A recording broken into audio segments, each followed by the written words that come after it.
Good morning. I guess we're doing okay. Thank you so much. It's great to see everybody this morning.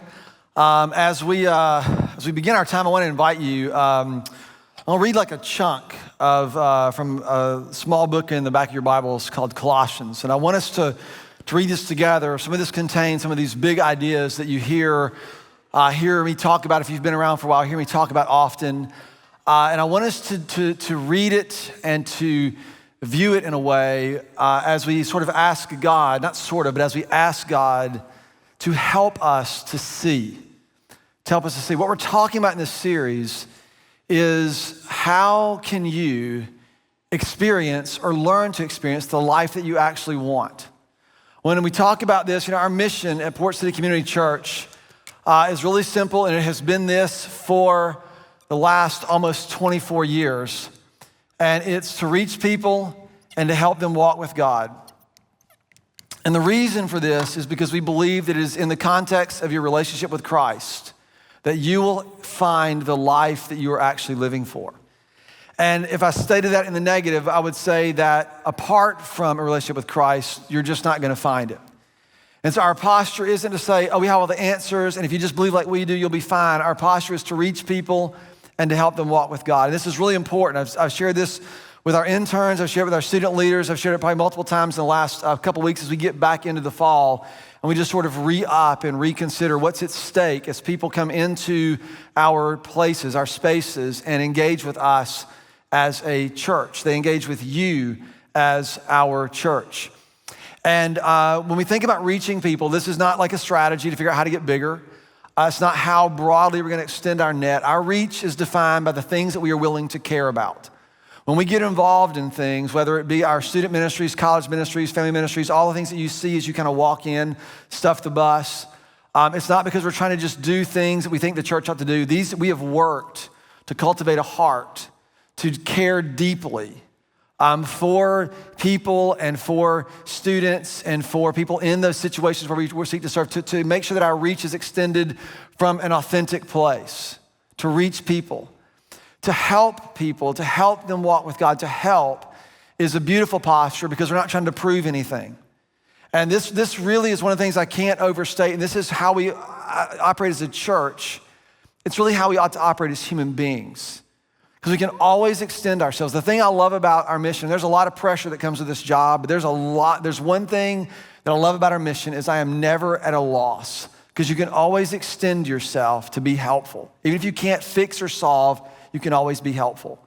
And one of the things that I find myself doing, and help is something that we have to really consider requires something both from us and requires something of us.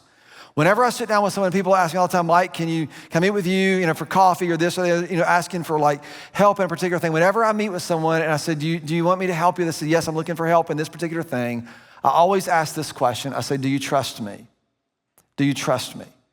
And I look them in the eye and I say, do you trust me? Because you're gonna have to trust me if this is gonna be helpful at all. And this is part of what happens to us as a church. If we're going to be helpful, right, we have to be trusted. And if we're gonna be trusted, we have to be trustworthy.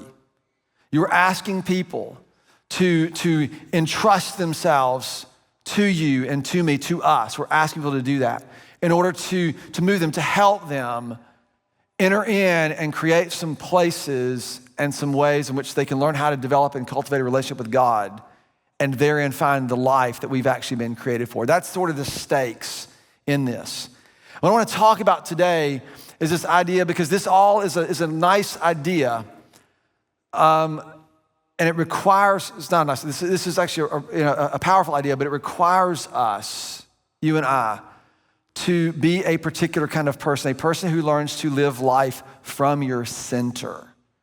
My task this morning that I was assigned to in this series, we go through and we were writing this, I was looking at my notes from a couple of months ago. I'm supposed to talk about wisdom and how do we experience the fullness of life. And I'm just gonna do it in a much different way. And part of this, the idea of a lot of us think about wisdom as being the things that we need in order to make our lives work, right? So if you grow old and you gain wisdom and you go see someone who's old, that person's supposed to give you advice to help you know what to do with your life, to help you know how your life's supposed to work and what you can do to make your life work. And that's what wisdom is sort of perceived as. And now we live in a culture where we just sort of an overabundance of information and very little wisdom.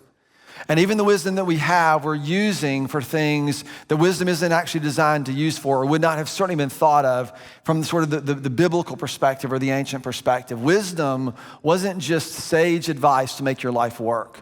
Wisdom was the idea that would be the integration of our minds and our hearts and our bodies. Wisdom is what sort of sources the soul for us to learn how to live whole and full lives. And we all know that there are people who have gotten great advice, good advice. They've made their lives work, and they are divided, and their lives are more duplicitous and more divided and harder to trust, and they do all their lives seem to work for them.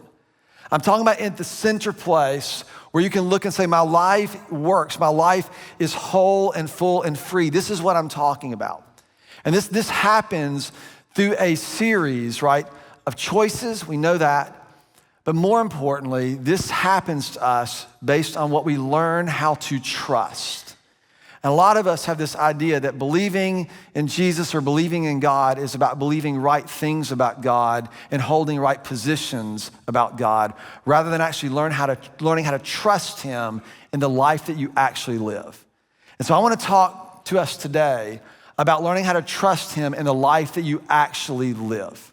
The one that you have to get up, go to school or go to work or raise kids or deal with tragedies or difficulties or all the things. That's what I want for us to be able to sort of grab a hold of. And if you're here and you're sort of starting a new season of your life, you're here, you're starting college, you're here, you're starting middle school, you're here, you're starting high school, a new grade, new rhythms, maybe you got a new job. If you're here and you have, that's your opportunity. We mentioned this last week, but these first couple of weeks, the first couple of weeks in this new season, the habits of thought, the habits of sort of rhythm that you develop are likely to determine the trajectory of the next 4 months or your starting point. I remember very vividly when I went to college. I graduated from high school. I went to college with a couple of my friends for about 2 semesters. Then I transferred to a different school where nobody knew who I was. This was very enticing for me because I could create the kind of person that I actually wanted to be and tell them anything I wanted to tell them, and they would have no context other than what I was telling them. I could tell them I was a star football player, middle linebacker, 6'4", 220. I could tell them anything I wanted to tell them, right? And as long as it wasn't obviously untrue, they would likely believe it. I could create the persona that I wanted for them to believe. And I remember the feeling of having to wrestle through that. As I started a new season of my life, what kind of person was I going to be in college? I'd grown up sort of as the Christian youth group kid. Did I want to hold on to that in college? Did I want to sow my wild oats? Would I get involved in partying? What kind of friends would I make and develop? How would I handle all of these things? I remember very vividly, 18 years old, having to think about making these decisions. And I knew the likelihood, if I just sort of did whatever I felt, would probably not be super helpful to the kind of person I would become. I don't know what it was that did this, but I remember very vividly having to wrestle through this and decide. And that's what I want for you to do. Because some of those habits and some of those questions and some of those things that happened to me at 18 years old have served me really, really well over the course of my life. Not to be a good kid or a good person or that stuff, but to learn how to discern and trust what God is doing, regardless of what is happening around me. Let me say that one more time. To learn how to discern what God is up to, what is actually happening, regardless of what is going on around us. One of the things that I see and kind of observe from my posture, my sort of perch, my place in this world, I hear a lot of things. I see a lot, I'm on social media, I watch, I don't watch much news. It's hard to stomach. But I try to keep up with a lot of things. And I listen to a lot of what's written about in sort of the Christian world and the church world and places like that. And what I find is that one of the things that's most concerning to me is just the lack of discernment that people tend to have. And I don't want to stand here and act like I'm talking down and say, well, I have discernment and you don't. I'm talking about collectively, like for us to understand. Whether it's you and I posting something online or posting a comment or responding to something, even if it's a text message, someone texts you something and you text them right back and you know it's going to inflame or you know it's going to be harmful, or at least you do in retrospect, you don't have the discernment to go, is this helpful? Is this something that's going to be consistent with who I am? Because every time we do things that aren't consistent with who we are, we divide ourselves. And every time we divide ourselves, we're gonna be pulled more and more to justify ourselves or to find loopholes as to why this was okay for us. And what you do is you continually to divide and undermine and disintegrate the whole of who you are. And wisdom in a principle form can help you with this. But wisdom in a personal form can transform your life. And that's what I want to introduce you to today. So we're gonna do this in a large thing. We're talking about last week I mentioned when Jesus had the chance to tell us whatever operating system he would, that we need to arrange our lives around. He said very clearly, the way you organize your life is to love the Lord your God with all of your heart, with all of your soul, with all of your mind, with all of your strength. You organize your life around that. And the reason is because you will be formed into the image of the thing that you love. Whatever it is that's at the center of your desire is likely going to be the formative thing about your life. So I have, long want to introduce this passage with a quote that a friend of mine sent me this week. We were talking about this because I often say that you've been made by God and you've been made for God. That's one of the reasons that I feel such confidence in whatever is happening in the world, because you're never working against what someone has been created for. When you're trying to help someone walk with God, you're working with what they've been created for from the very beginning. You have been made to enjoy and to live in a relationship with God. And so we're never working at odds with that when we're trying to help people walk with God. And when I say statements like this, it's like they're flighty and they're nice. And some of us have this idea, that love is like this kumbaya thing, we're all just sit around and get along. And love is gritty and it's incarnational and enters into hard things, and it's not fearful of pain or suffering or hardship. The thing that is modeled in Jesus is he entered into the mess in a demonstration of love. That's what love does. So Wendell Berry is a novelist. He's an essayist. I have a poem that he wrote that I keep in my journal. It's called, I'm not a farmer, he's a farmer, but I think it's called The Manifesto of a Mad Farmer. It's a brilliant, brilliant poem, and I keep it and I read it once a week probably. There was an article that came out about a collection, kind of a critique of a collection of his writings, and they used this quote in that article, and this is from Wendell Berry. He writes, "I believe that the world was created and approved by love, that it subsists, coheres, and endures by love, and insofar as it is redeemable, it is redeemed only by love." These are big statements. The redemptive work that we long for in this world can only be accomplished by love. And he goes on, I believe that divine incarnate and indwelling in the world, I believe that divine love incarnate and indwelling in the world summons the world always towards wholeness. Then he defines it like this, which ultimately is reconciliation and atonement with God. It is a beautiful quote. That if there's redemption to be had, it's gonna happen when God's love is incarnational, is fleshed out in his people in this world. And so this gives us this big picture of this. And then I want to read from Colossians I'll start in chapter 1, and we'll just kind of cover a chunk of it here. And I like to do this from time to time. I actually sit down, I'll read my Bible just out loud to myself, just to hear it. And so I want for us to be able to do that together today. And this begins this section. We'll start in chapter 1, verse 9, and we're going to kind of meander through, and then we'll pick up in chapter 2 in just a minute. But I want just to kind of take a breath and just read this together. This starts with a prayer for Paul, praying for the people that he's been entrusted to help them understand the gospel and what it is to live in a relationship with God. And here's his prayer, and then how he describes what the gospel does. For this reason, since the day that we've heard about you, we have not stopped praying for you. We continually ask God to fill you with all knowledge of his will through all wisdom and understanding that the Spirit gives. There's a source to this wisdom we're talking about. To know God's will, to know his intention, and to be sourced by his Spirit towards that intention. So that you may live a life worthy of the manner in which you have been called, or worthy of the Lord, and to please him in every way. Bearing fruit in every good work and growing in the knowledge of God. Now we love all that, right? We're growing, we're learning, we're growing deeper and all that kind of stuff. And he says this, being strengthened with all power according to his glorious might. Now I read that, I would stop there, because if I get strengthened with his glorious might, I get to whomp on people who don't agree with me, right? I could use some of his might to do that. God's gonna stand up for me, like to the bully in the play, right? Against the bully in the playground. What does he say we need his strength and glorious might for? For great endurance and patience.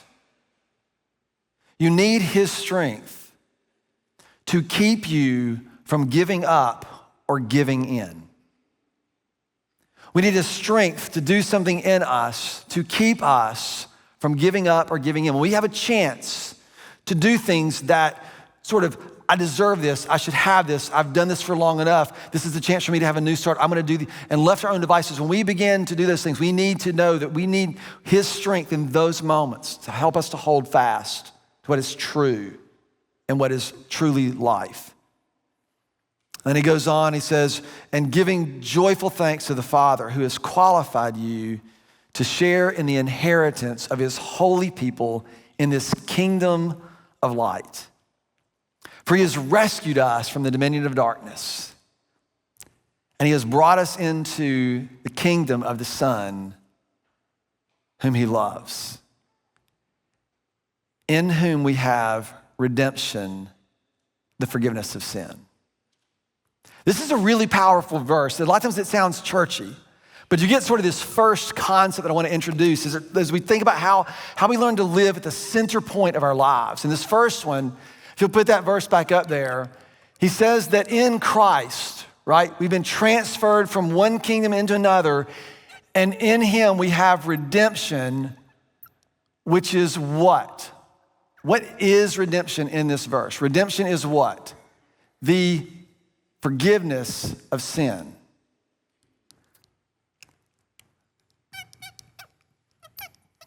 Can y'all hear that?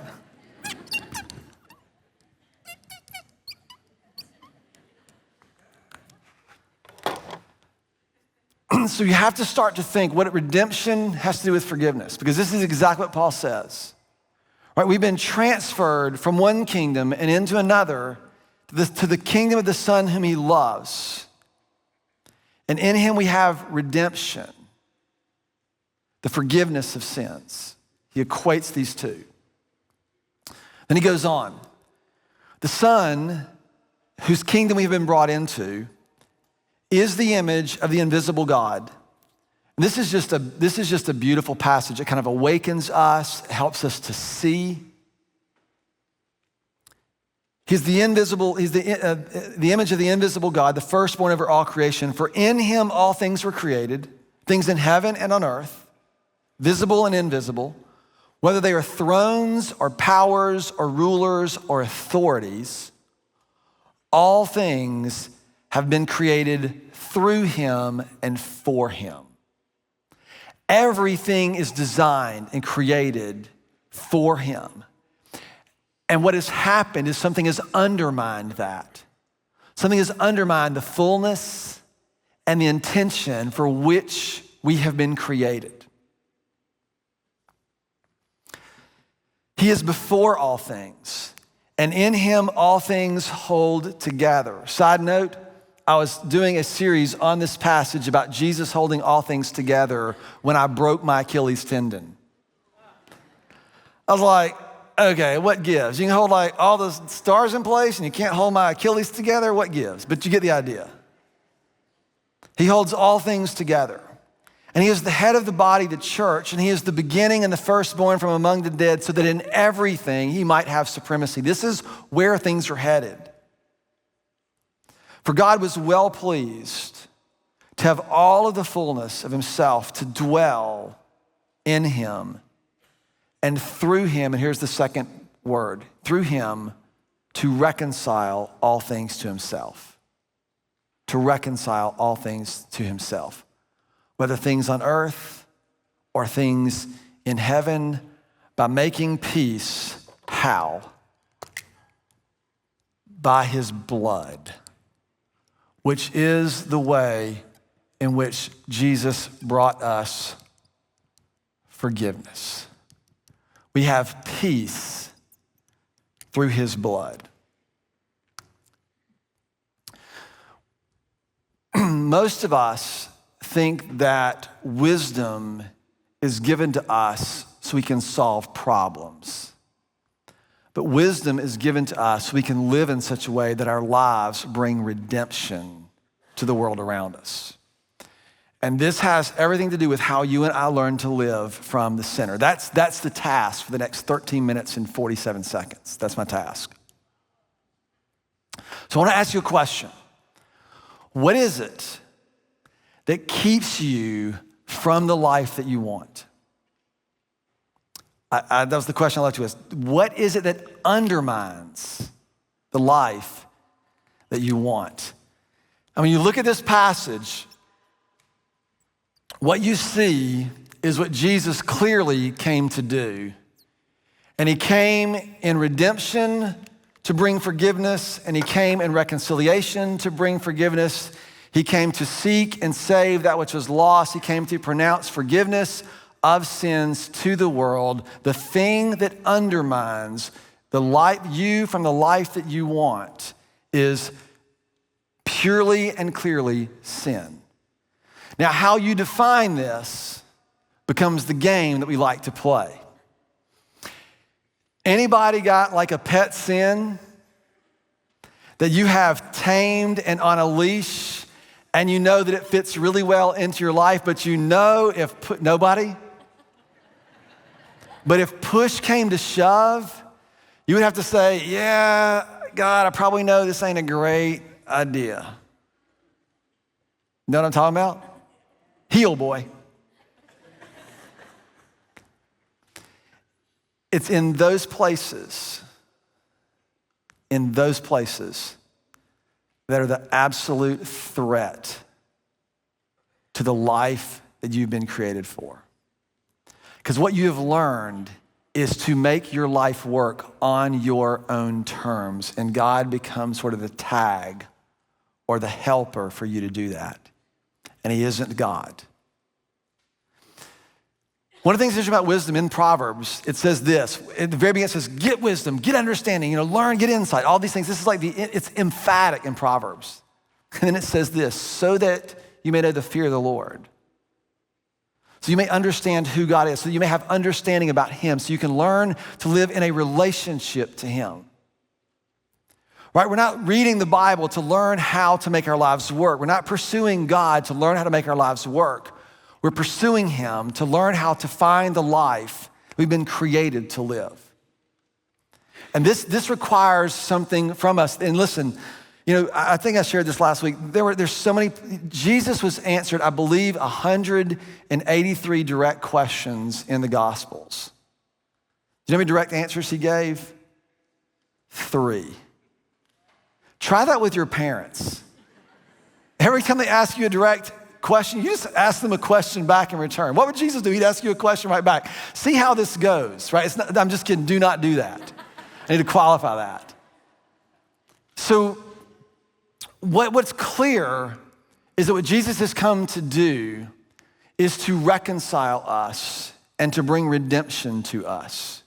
And he has done that in forgiveness. And what forgiveness is the thing that deals with your sin. What a lot of us have this idea is that somehow God operates on what's known as kind of the apology theology, right? Where it's like if you confess, if you have a sin, right? Made a sin, I need to confess that sin, and it sort of gets equal scale, and then Jesus comes along and he cancels it out.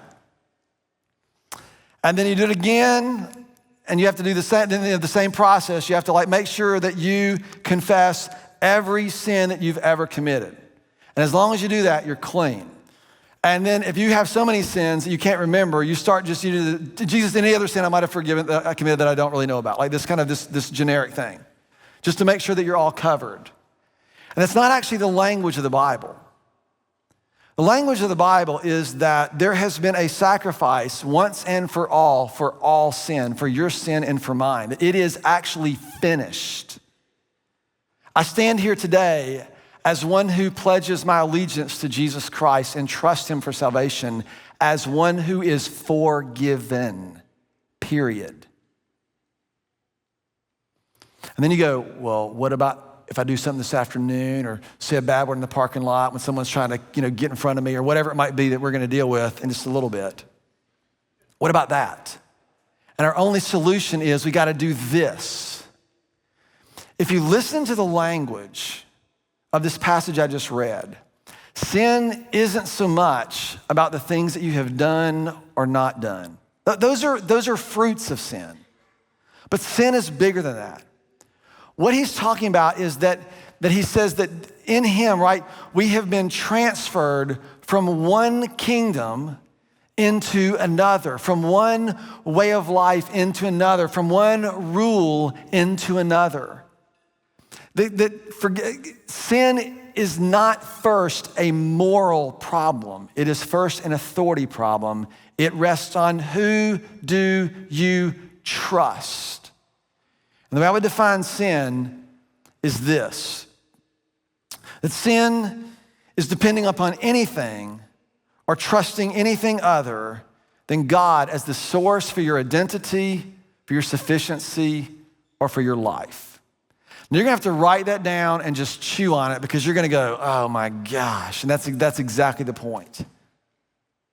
Because we can sit here and make a list of things, lying and cheating and cussing and drinking and whatever things you want to put up there, and we would get about 4 that we're like, oh yeah, that's definitely a sin. And then all the rest of them are gonna be saying, but this, or but that, or but. What do we do in those places? I grew up in a particular denomination that believed that drinking was wrong, and the Bible, I heard messages that the Bible declares that drinking is wrong. And I read, Jesus turned water into wine, so I'm trying to figure out what's happening here. I wasn't super smart, but man, I'm like, that sounds pretty clear to me, right? And then you use it as an excuse to do whatever you want to do, right? Whatever you do and trust to find identity, sufficiency, or life apart from him is sin. So this is the nuance that I want for us to get into, for us to understand. How do we learn how to live in forgiveness in such a way that we live victorious over sin so it doesn't continue to undermine the life that we want? How do we do this? So 2 things I want to mention. I want to, again, just pick up in Colossians 3, then we're going to jump over to Romans 14. Colossians 2 says this.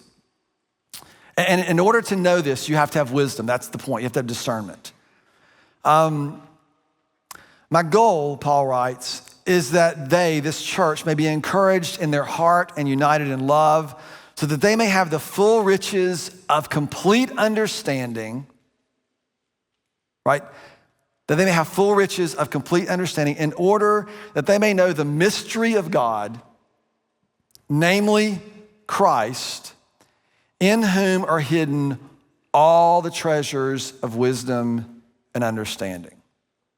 It is your walk with God, your relationship with Christ, learning how to draw life from him that will be the sufficiency for you to be able to discern what is good and true and right and noble and pure, how to actually live the life that you are living. And so I recognize the Bible is clear on a lot of things. The scriptures are clear on a lot of things. There's also a lot of gray in a lot of things. I've done this long enough, I can argue almost any point on any side. That's not hard. I've learned that human beings can justify almost anything and they can use the Bible to do it. Doesn't impress me. What I'm talking about is in here in the center of your life where you know what you are really thinking and what you are really feeling and what's really going on there. And until you get there, nothing else will help you. This has been sort of the thing that happened for me when I was trying to, again, reinvent myself in college and wrestling with what I would do or not do. I remember coming across a passage in Psalm 119, verse 6, and it says this. It says, "Behold, Lord, you desire truth in my innermost being." And it haunted me because what it meant was that God wanted me to be honest with him. And there were a lot of things that if I were honest with him about, I thought would be disappointing to him, or would reveal things about me that I didn't really have good faith, or that I wanted things that weren't from him or for him. And I just learned to be honest to God, to share with him, to tell him whatever I was feeling and thinking, to say, Lord, this is the motive that I'm wrestling with. And sometimes it was despicable. Sometimes there were things that I'm like, God, this is my motive, or this is what I want. And I just learned to be truthful with him. Because what it did is it prevented me from developing patterns in my life of playing games with God, to learn how to trust him with everything, in everything. And that's the challenge. The wisdom that we're asking is personal. It's not just principles for your life. It's personal. It's a person of Jesus for you to find what he wants you to do out of your relationship with him. And this is never designed to be done alone. It's always us. And we're going to talk more about that. But for today, I want you to focus on right here in the center of your own soul, the kind of games that you either play or are likely to play or whatever it is, and you know what this is. You know what this is. But we have to learn how to get gut level honest with God. This is exactly how this unfolds. In Romans chapter 14, there's this basically big debate on should you eat food that's sacrificed to idols or should you not? And there was a group of people who were all Jewish and they're like, of course you don't eat food sacrificed to idols. But there were a lot of Gentiles who were like, hey man, come over to my house and let's have some food. They would cook something. And if you don't eat what they're offering you, it's kind of offensive and you're having to explain to them like, well, am I doing something wrong? And it felt like this big shame thing. So Paul's like, basically pay attention to what's happening around you. You're free. You're free. And then Paul would actually say it like this. He says, not everything, right? Everything is permissible, but not everything is profitable. Everything is permissible and everything benefits what God's trying to do in this moment through my life. And that's the litmus test. There are a lot of things that I can do or not do that are permissible, but that aren't helpful. Helpful to reach people and help them that aren't helpful to what we're trying to do. There are a lot of things that I don't do and choose not to do that are my rights to do so. And God would be complete, but I do it because it's not helpful to what God is asking me of me. And this is just what I know in my own heart. And what Paul kind of ends this section with, he says this in Romans chapter 14, towards the end. He says, so whatever you believe about these things, right, idols or not, keep them between yourself and God. Blessed is the one who does not condemn himself by what he approves. Right, blessed is the one who doesn't have this duplicity inside of them because they're saying one thing, doing another, living one way, confessing another, whatever that might be. Remember from a few weeks ago, if you were here, when Jesus says, if your eyes are healthy, your whole body is full of light, but if your eyes are unhealthy, your whole body is full of darkness. And if the light within you is darkness, how great is that darkness? If the thing that you are pursuing that you think it is good and it is not, how devastating it is to our soul. So this is about how we learn how to do this. But whoever doubts is condemned if they eat because their eating is not from faith. And then he adds this line, look at this. And everything that does not come from faith is sin. You like my definition better, don't you? Whatever we do that isn't trusting and depending on God is undermining the life with God. Now, don't want us to be like, I don't want you to be scared. Like, that's not what I'm talking about. But we all know there are things that we wrestle with and deal with that determine how we're gonna live in this world. You know, some of you guys are in 6th grade, right? You're gonna be tempted to like, there will be things that are happening at your school if you do this, it's gonna make you fit in. And if you don't do it, right, you might not fit in as well. And you're gonna have a choice, how do I know what to do or not to do? Well, ask your parents, all those things you can do, but how do you know in your heart? Because sometimes you're gonna do things that you don't feel like you want to do, but inside you know that you actually want to do them, and it's gonna be all this sort of tension. What are you gonna do in those moments? Right, you're coming to college, you get to reinvent yourself. Do I party, do I not party? Well, Jesus said it's okay to drink wine. That's not what I said. I'll tell you, me personally, I don't drink.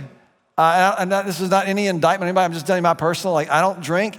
And it's not because the Bible tells me I shouldn't, it's because I got enough issues and I don't need to add anything else to it, right? And it's something that I feel like the Lord has asked of me. And I'm okay with it. I don't project it on someone. I'm okay with it. It's what God has asked of me.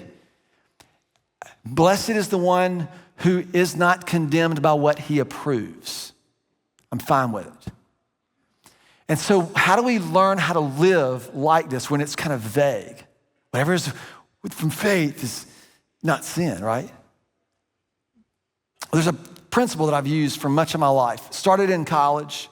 It's been how we've kind of pursued the church. Is how I handle almost any issue that I face.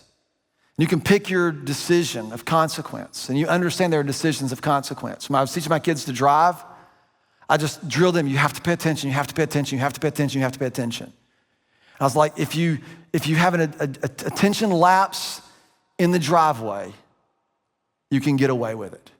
And my daughter actually did, and she hit my garage. She's not even here to defend herself, but she did. A lapse of attention in the driveway is very, very, very forgiving. But a lapse on College Road or Interstate 40 is not. There are decisions of consequences. There are decisions that you make all the time. Some of them, you make the wrong one, no big deal. Others of them, you make the wrong one, you end up with a pile of regret. So it's not just in your choices, it's in where we derive our life. It's what do you trust? And here's the thing, some of you, you're already tangled up because you've been duplicitous. Like you've got one group says one thing, the people at work think this, the people at home think this, the people at church think this, and you don't even know what to do.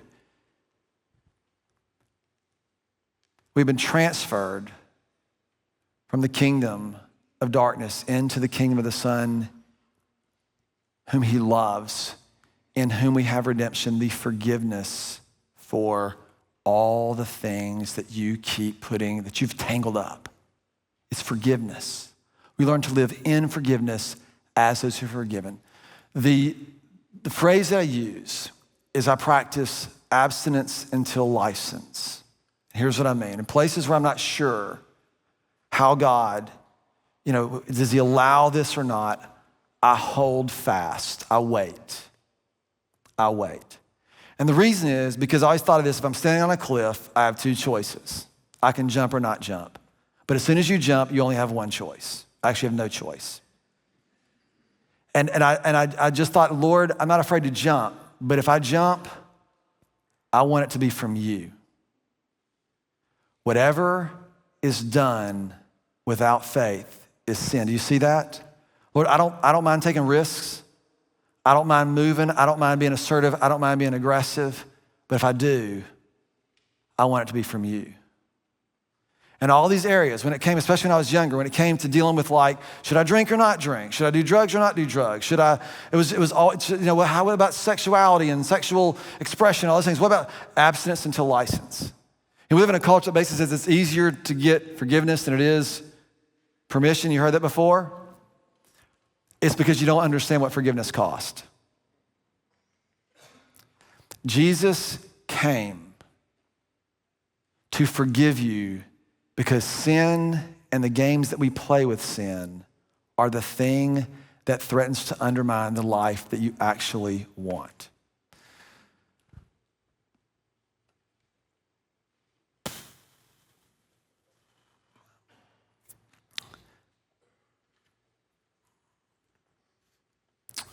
We were working on some things as a church, and we use this when we're addressing this abstinence until license. We're using this frequently. And we were using it to determine some things. And what a lot of times happens is whenever you start talking about like, well, man, whatever's not from faith is sin. And, that means you can make a lot. Well, I did this in faith. And it just, and everybody's afraid because if you draw clear lines and say, you can't do this and you can't do this, if you give people freedom, people are afraid of a slippery slope, right? If you give someone too much freedom, they're gonna take advantage of you, and there's a slippery slope, and then all bets are gonna be off. And that's how a lot of times people process. If you don't, I've talked to pastors who are like, you can't just trust people to like follow Jesus because they gotta know that this, and this.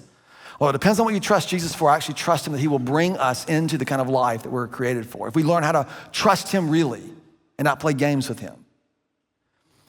And one of the things that Rick Schaefer wrote this in part of this, I want to read this, and it has such a vivid picture because of what it looks like to walk with God. Right, what I'm talking about is learning how to trust him enough to take a step in your actual life, to learn how to discern what he is doing in your life so that the way you work, the way you parent, the way you go to school, the way you do all the things that you do will have some foundation of your belief and trust in him. This is what he writes. He says, well, freedom, like Jesus came to set us free. And this is what Paul's saying, like whatever, this is how I arrange my life. And he says, if we take freedom in one area, if God gives us license in one area, will it automatically create an avalanche of license in other areas? If the decision that was made was as an accommodation to culture, then it should be a serious problem. If the decisions that you are making is to accommodate other people's perceptions or whatever things that if it's accommodating the games that you're playing inside of you, it should be deeply concerning to you. And I'll tell you, I believe you know it. I've talked to enough people, man. I'm telling you, you can see it. You need other people in your life who can see it as well, who don't let you play games with your soul. But if it has been made as a step of faith, if you took a step trusting this was God's provision and his call for your identity, for your sufficiency, and for your life,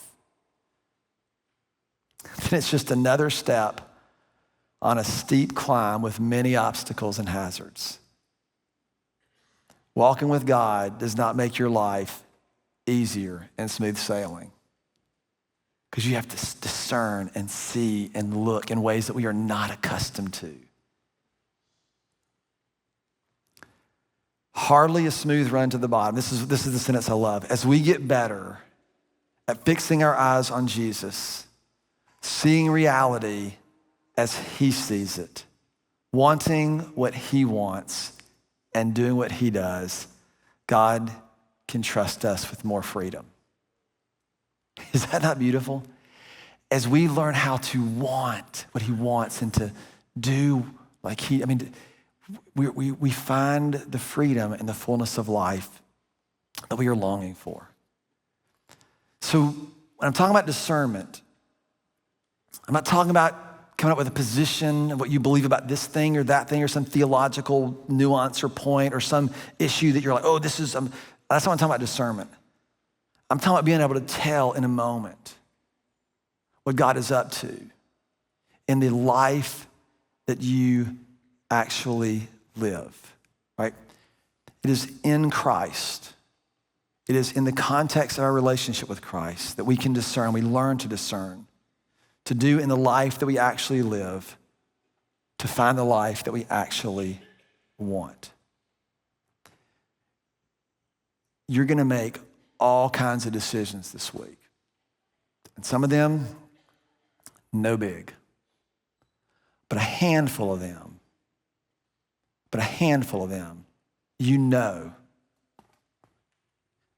have implications on the sinner. My challenge to you is make sure that you are making those decisions, resting and trusting and dependent on Jesus Christ for your identity, for your sufficiency, and for life. Anything else, and you run a risk of the thing that undermines the life that you most want. Father, would you help us? Maybe in Paul's prayer is that we would discern and gain understanding that is sourced by your Spirit. So I ask that your Spirit would do that in us. For the students who are making their way in a new season with all the pressure, the sixth graders stepping into middle schoolers, the ninth graders stepping into high schoolers, the freshmen, people stepping into all these new seasons with all the decisions. God, would you be there for those ones that hold tremendous consequence? And Father, I know that you would be found trustworthy. And I ask, Father, that we would have the courage to trust you in it. So I lift this to you in your Son, Jesus Christ, who is our King. Amen.